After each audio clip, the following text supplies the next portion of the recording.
Have you wondered if Sanskrit or any other language can be force fitted on a different script, on a different text? You are able to find out what happens when you try to do that. If we can state this argument concisely, it would be something like this.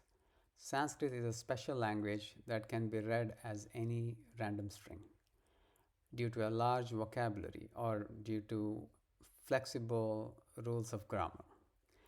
In other words, all strings in all languages can be read as Sanskrit, including any misspellings or slang.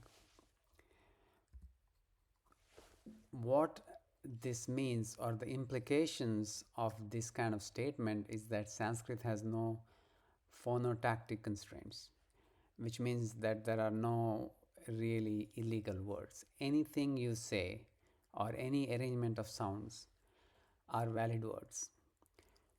And if you listen to anybody speak in any language, you're going to understand some meaning of it. Maybe not what the speaker intended, but you would understand it as a meaningful sentence. So this violates a few things we know about language, a few fundamental and foundational things. So in this example here, I have p, which is a word that is not possible in English because the aspirated cannot come before the unaspirated.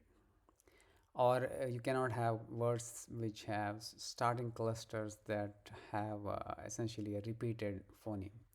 Or, vowels in sequence, different vowels, they are very rare in Sanskrit because of strict Sandhi rules. And there are some sequences of consonants that are not legal words.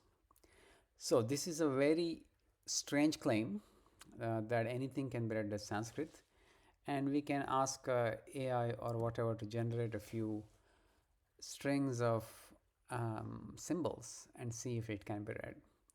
So the reason this looks very strange, and you can try it with your own AI, is that the distribution of symbols that you see in normal language is different from what you see when it's randomly generated.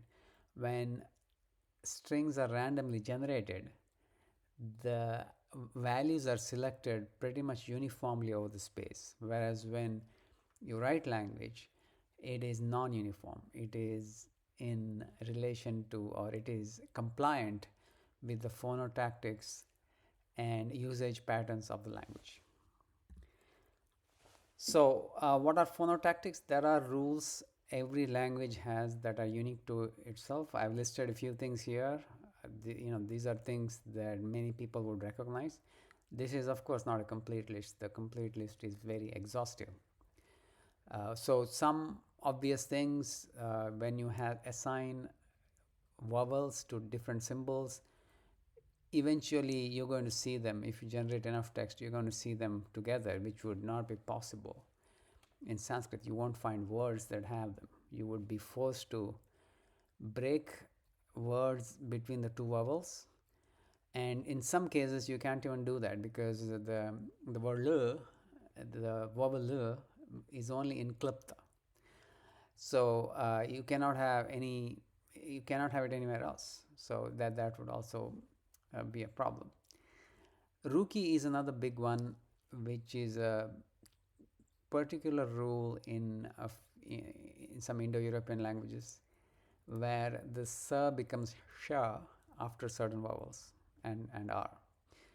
So this is such a deep part of Sanskrit, is that even in conjugation and declension you will see this change. So you will see vraksheshu, but you will see apsu because of the a will force a ruki from conversion of sa to sha.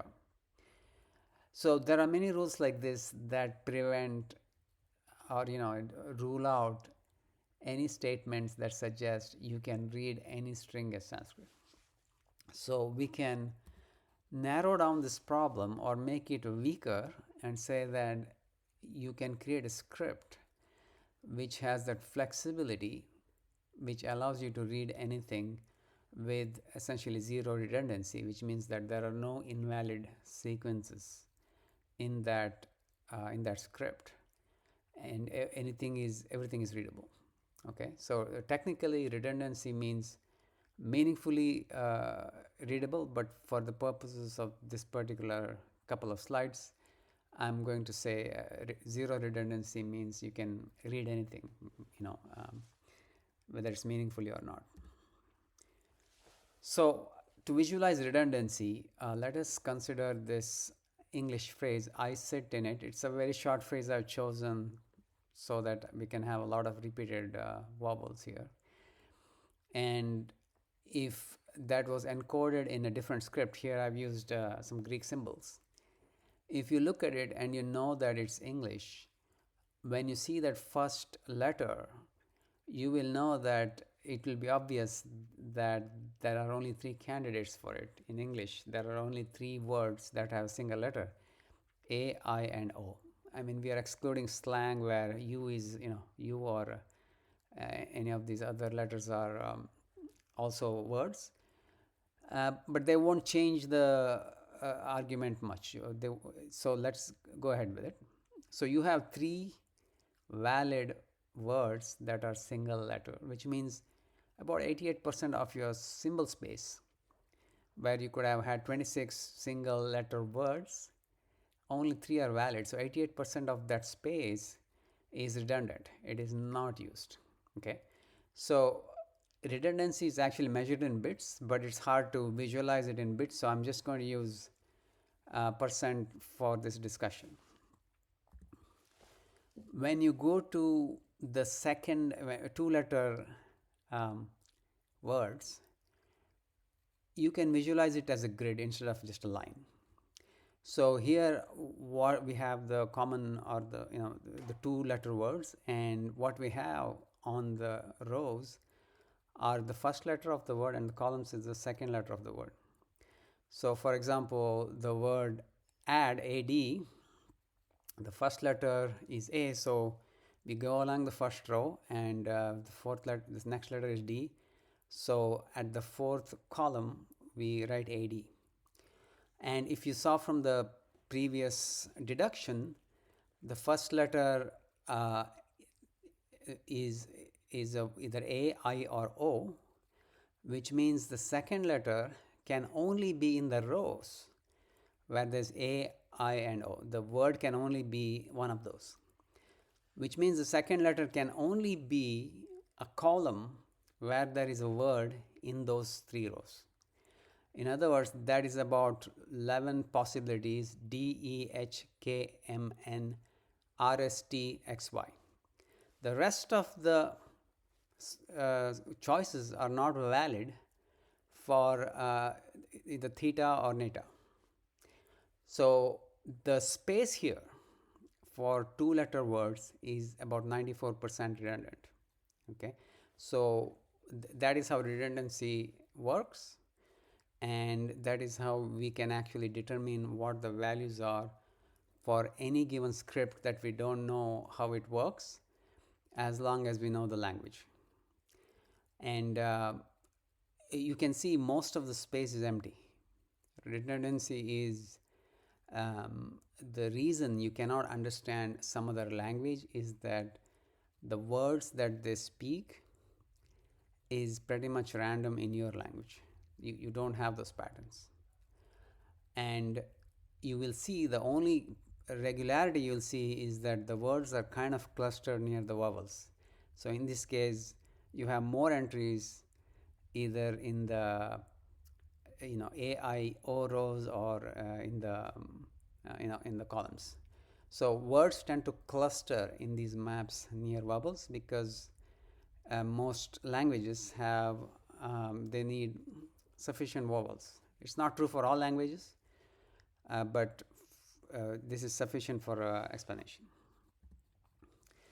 Now, what happens when the number of letters in a word increases? So here we are trying to visualize up to three, one, two, and three letter words. So for the first letter on the leftmost, you see a column. There are only three valid entries. In the second, we see we have to the 26 letters, you have combinations of them. So you can arrange them in a square, and when it's 3, you have actually 26 of these grids. So we are not able to it's not easy to display 26, but I'm just showing you a kind of a representation here that you can put the first letter as a constant in all the squares, and then you can take the remaining two and create a grid out of it. So you can create 26 grids with the first letter fixed to visualize the combinations or the permutations of 3-letter words. For 4-letter words, it gets more and more complex to visualize. So you'll have essentially 26 of such cubes. And what you'll notice is mostly the space is just empty. It's only a few words, valid words, are available anywhere. So redundancy is essentially the sum of the unused portions of all of these grids. Okay, so the single column for 1 letter, the grid for the 2-letter, the set of grids for 3 letters, and so on. If you go through all the letters, any length of letters, the exponential growth of space will have empty portions. That is essentially, you can call it redundancy. Again, I'm using percent. It's not the right measure. It's just more intuitive to explain. Okay.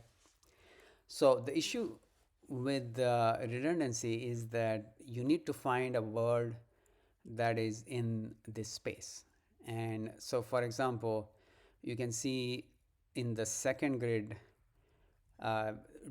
doe and dog are valid words, but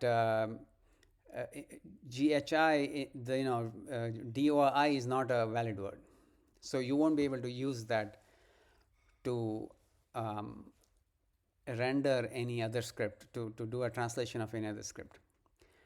But so because all of these words are now caged in their own grids.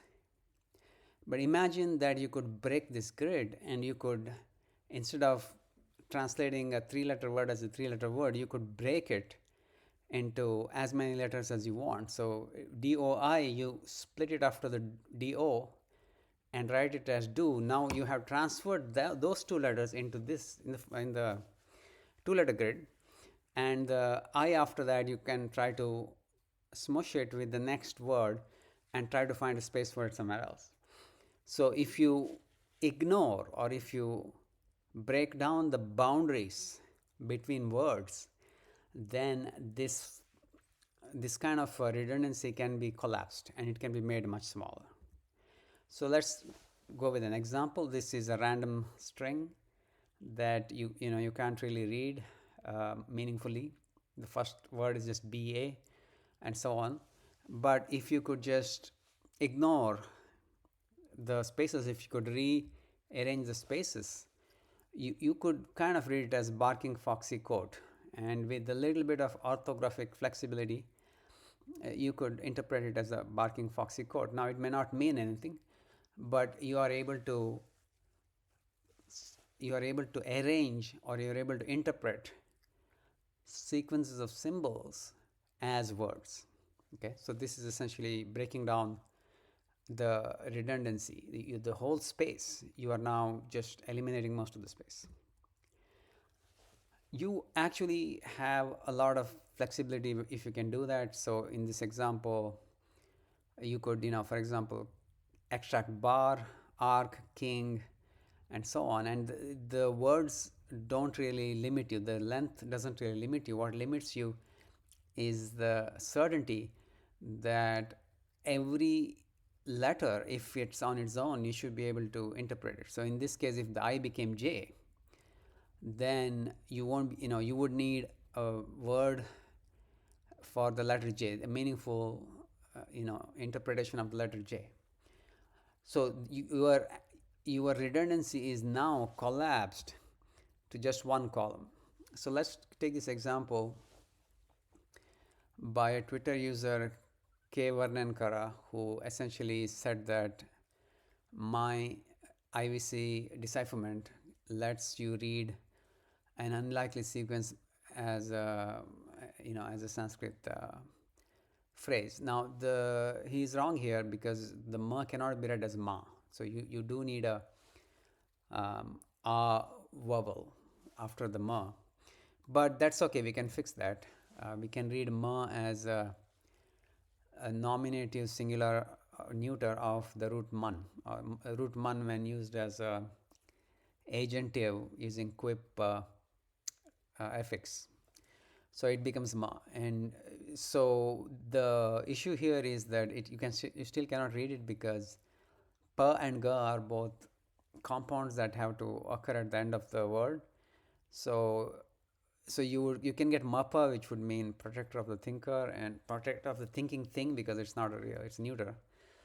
And kaja is already has a meaning lotus, so the ga wouldn't fit. But if you excuse the grammar, if you're a little more flexible with the grammar and say I'm going to allow that, you could read it as one going to the protector of the thinking thing, O lotus. Now this may be meaningless to you, or you may not understand what it means, but what you have done is you have parsed everything, that string, and the way you have done that is you have taken every symbol as a word.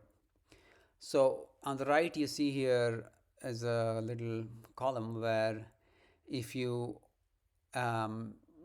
just have these, just take the consonants and you collapse the aspirated and the unaspirated, you kind of have one letter words that have a meaning. So you do have the ability to just read every symbol as a string, as a word, and then just try to make a meaning out of it. You do have the problem of reduplication. So when you have words in another language or in another script, you may see symbols that repeat. And the problem is what happens when they're assigned to vowels. So in this particular grid here, you could allow the the same vowel of different lengths and just make them Savarna Dirgha Sandhi, which means it's just a long vowel. It's an orthographic convention for a long vowel, and this exists in many languages and many encoding systems. Like for feel, it's FEEL. For fool, it's FOOL. So those things are pretty normal and they do exist.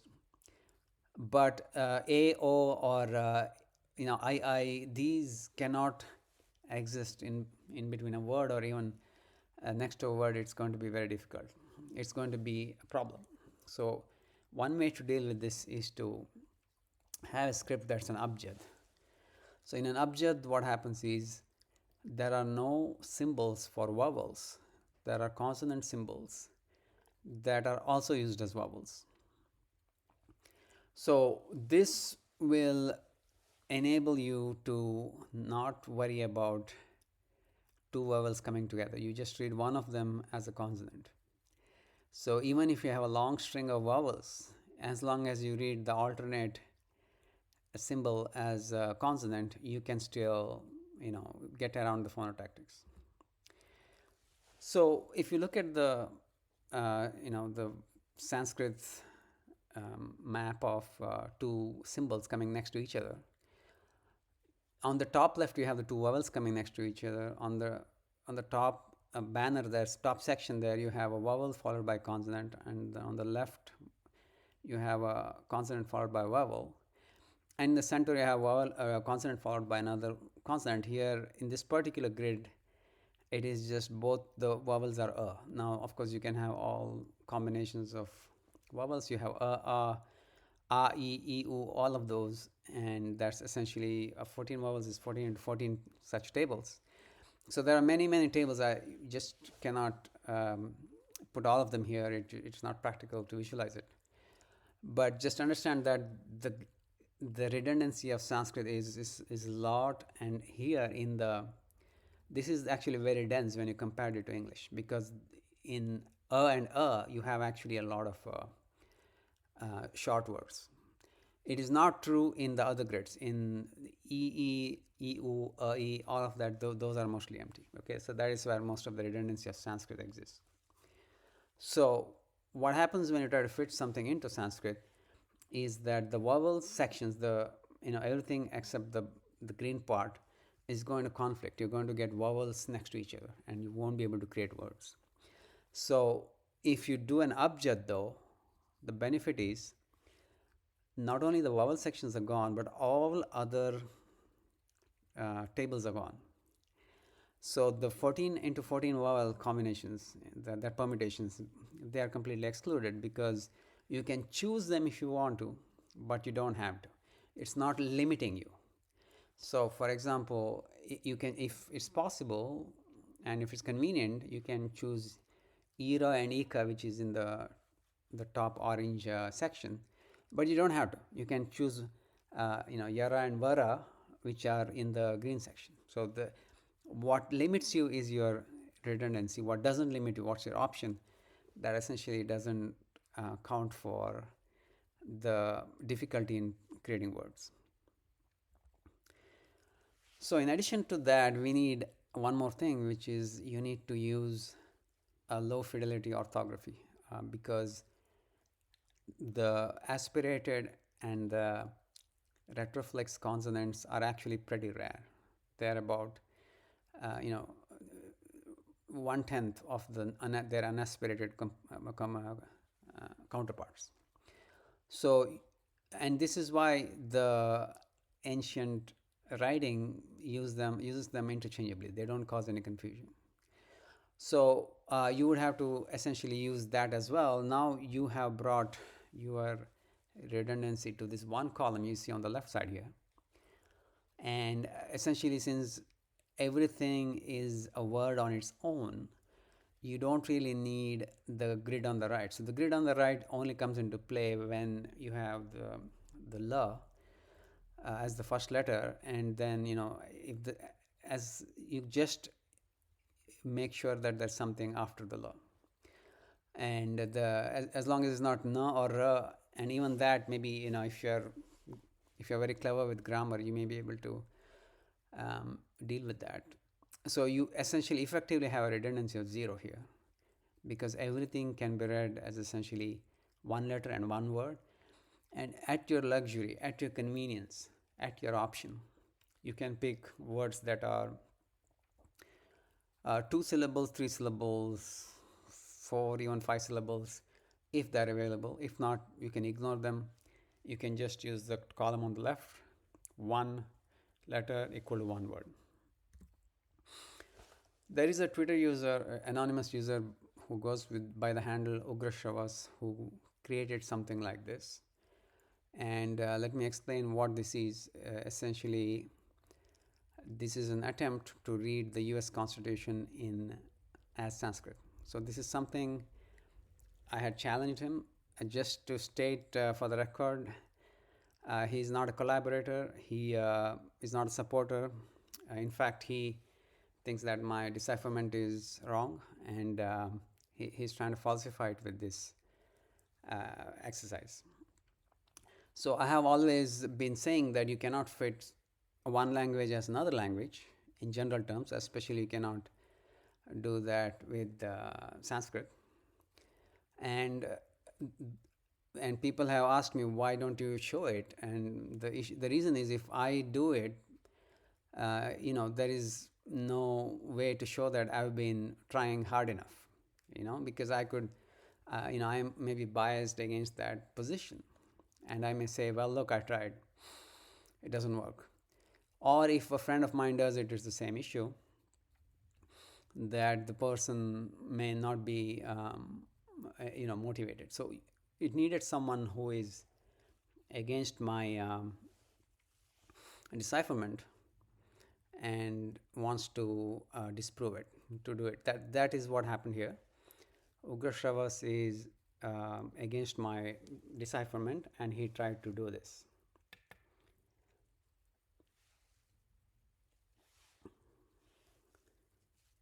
So the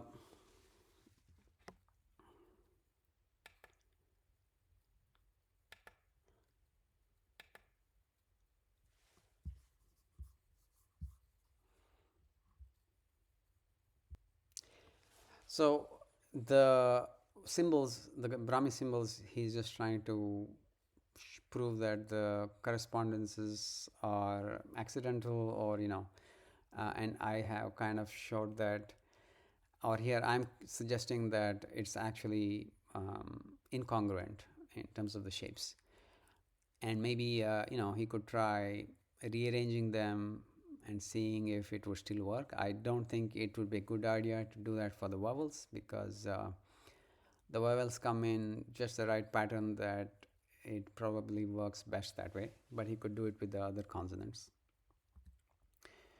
So the way to break the redundancy, it requires these four pieces. One is, as we saw, the word boundaries must be completely ignored. That is what breaks all the grids and squishes them all into one column. Abjad, so that you don't have to deal with the repeated vowels and so on. The pre-Ashokan orthography to deal with Ruki, aspiration, and the other issues. And frequency fit, which is essentially this grid where the it is essentially simply the Latin or the English letters in descending order of frequency and the Sanskrit letters in descending order of frequency with a little couple of wrinkles. And as you can see, la is at the bottom because we have this couple of possibilities that you don't want the na or ra to come after it. So that's how a lot of attempted decipherments work. They just try to do a frequency fit. It's usually a very poor way to do it because it's a high match, which means it has a high false positive ratio. So I use the dictionary method, which is a low match. So the matches you get are high quality. So what happens if there's no abjad, which is to say if the vowels also cannot be read as consonants? Well, you're going to get situations where it won't look like Sanskrit. So abjad is essential. Without jailbreak, you're not going to get the proper inflections.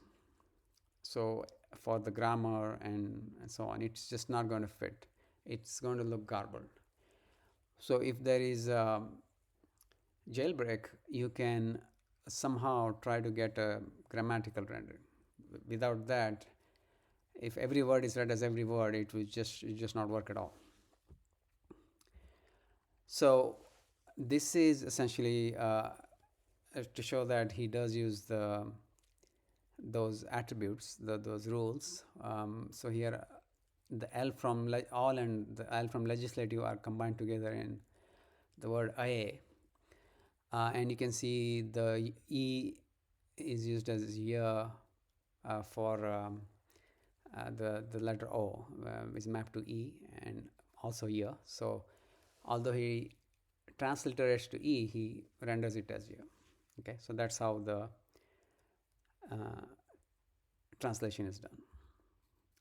Now, how good is it? Well, these are the first three things he deciphered, and I saw some issues.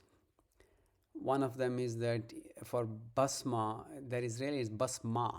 There's a after it, and he has read it as basmo, which is he has essentially taken a sandhi and he has decomposed the sandhi. It essentially doesn't work. Basma is not a word. Basma is masculine. Basma would be feminine if it existed. It doesn't exist in the dictionary.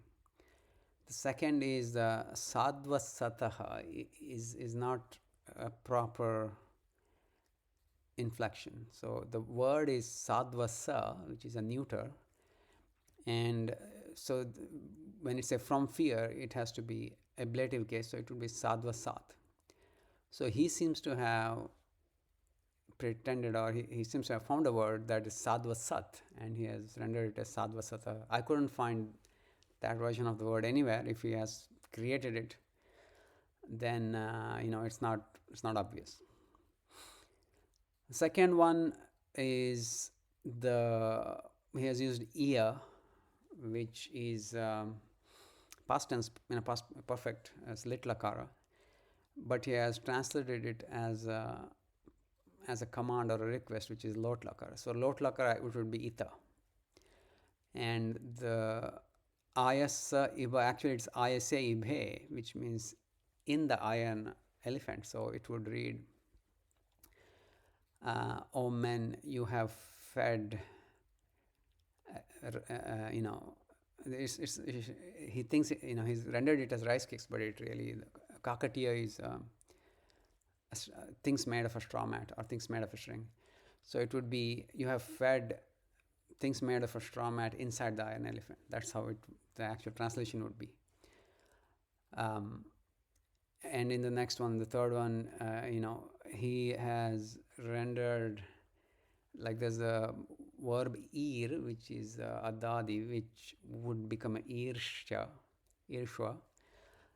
And there's a churadi verb which doesn't have the meaning that is given, which is go. It has the meaning of throw. And so the actual translation would be something else. It would be throw in the water battle. And the word, the phrase avavama, the charity is not correct. Shataka, avavama would mean emit down, using something that has gone 100 times. So the correct translation would be throw in the water and emit down with the thing that has gone 100 times, gone to 100. So it's very, the meaning, the translation, the transliteration, the orthography, the grammar is all extremely, has taken great liberties to make it happen. And some of them would just be, it's just be wrong.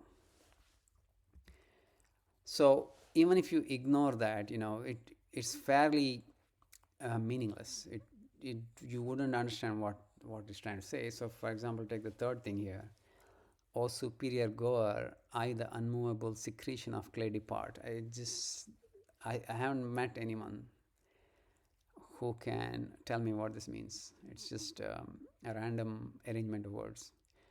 And the grammatical errors, I've shown you a few in the last slide. In this slide, you can see, O elephant, you all joined. Elephant here is singular, and that's ibha is singular, and uva is plural. So it's a mismatch. And of course, elephant, bamboo strings, and bridge all in one sentence is fairly meaningless. And why does it look like that is because it is very similar to a logographic decipherment. So in a logographic decipherment, these values are from Mahadevan, who is one of the most respected epigraphers of India. So he gave these values to Indus script, but you would find in different inscriptions the arrangements which are fairly meaningless. So this would be ruler's chicken jar bearer, and ruler's chicken jar bearer. The words don't fit together. It's not meaningful. So when what has happened is that the Ugrashravas essentially has reached the last stage. So this screenshot is from Shannon's paper, where he talks about the different orders of random text you can generate. The first order there is just it's just pure picking up letters randomly, and then there is second, you pick from common sequences of 2 letters, 3 letters, and so on, and the last one is you pick words. So when you pick words randomly, that is what it looks like. And what this exercise has done is show that if you assign random values, if you try to read a different language as Sanskrit or one language as another, it will look like a random string of words. This is exactly what's expected. In fact, this is one of the most strong signs that the language is not a fit. So, what is meaning? What is meaning, and how do you? So, if someone says, "Well, how can you say then your decipherment is meaningful? Like, is there a way to quantify it? Or is it just subjective?" So, meaning essentially is a function of expectation. So, when you hear a string of words, if those go into, they can map to a conceptual space in your brain, then your brain generates meaning. And you can measure that with how likely these words are to occur next to each other. So in this example, you have synonyms. British and American English use different synonyms, and this, of course, doesn't have to go that far. Even in regionally, even 100 miles away, there'll be slightly different words people use. So in this example, if you say, take the footpath and go up the lift to my flat, that would be British. An American would say, take the sidewalk and go up the elevator to my apartment. If you, maybe this is the sequence that is most likely to occur, but if you change, if you swap the flat and apartment, you would probably still understand it. It would still belong together. It would still be expected. Now, can this be measured? That's a good question. So, in general, when you have words that occur together in the same phrase, the same sentence, they have a meaning. They have a meaning because it's been used, and you have grown up accumulating it in your conceptual framework. So when you say dog house, you understand what it is.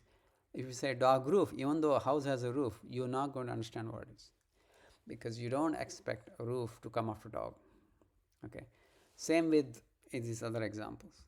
But if you look at a set of words, if the words are likely to occur together, then it will be meaningful to you. In the center, if you look at the purple words, eggs, flour, sugar, icing, if I say these words and ask someone, what could this list represent? Most people will say, this looks like something you need to make eggs, to make cake. If I use the right column, bread, milk, eggs, cereal, they would say it's a grocery shopping list. But on the left, the blue list, it would be just random. No one would be able to say what's the relationship. So that doesn't have meaning. It doesn't have meaning. It doesn't have intention, and the expectation, the reason something has meaning is because it's conceptually localized. The words in there occur together, and there are conceptual connections between those words. You have heard those words together in many contexts. So, as you can see, I've already shown this. It is very hard to look at this as anything except words picked randomly from a dictionary and arranged.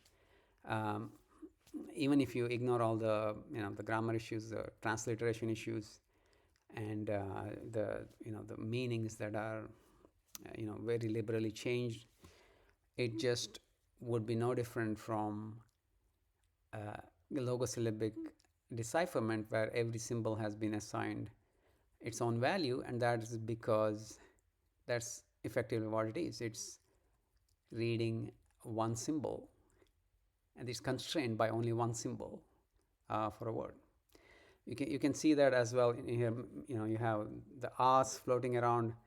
You have the breaks before iba, ikha, and that is to facilitate or that is to accommodate a semblance of grammatical correctness. So if there is a e, if you break it at e, then you can elide a visarga or a which you can pretend was a nominative or locative case. Okay, so that's essentially so this is essentially best effort for force fitting. Now let's compare the Indus decipherment.